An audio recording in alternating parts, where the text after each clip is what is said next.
Plenaryo ng Kamara babagsak ang impeachment complaints laban kay VP Sara.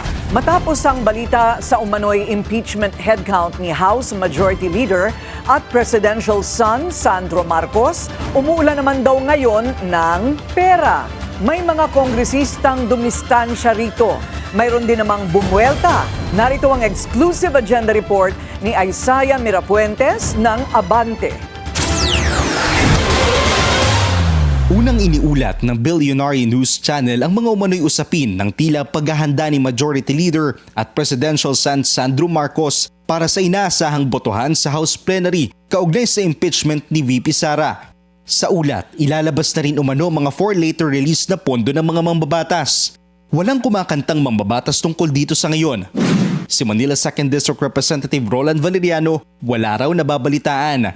Gayon din si Kamanggagawa Party List Representative Eli San Fernando. Wala ring nababalitaan si Navota City Congressman Toby Tiangco. Pero sa mensahe niya sa BNC, may lumabas anya ng Special Allotment Release Order o SARO na nagkakahalaga ng 90 million pesos para sa kanyang distrito noong April 17.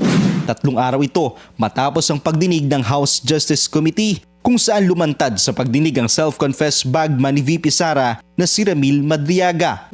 Pinabulaanan naman ng ilang kongresista ang issue. Ang masasabi ko lang ay wala ako natanggap na ganun tawag. I am a member of the minority and perhaps you should ask the other members of the House.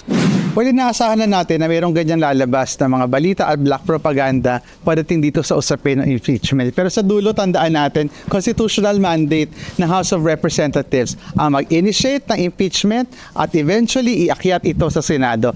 Si Congress Miao Kiko Barsaga hindi direktang sinagot kung totoo ba ang aligasyon sa presidential son. Pero sinabi niya sa BNC na kagaya ng kanyang ama, kikilos rin ang batang Marcos para ma-impeach si VP Sara at babaliwalain nila aniya ang negatibong epekto nito sa bansa at sa ekonomiya, makuha lang nila ang kanilang gusto.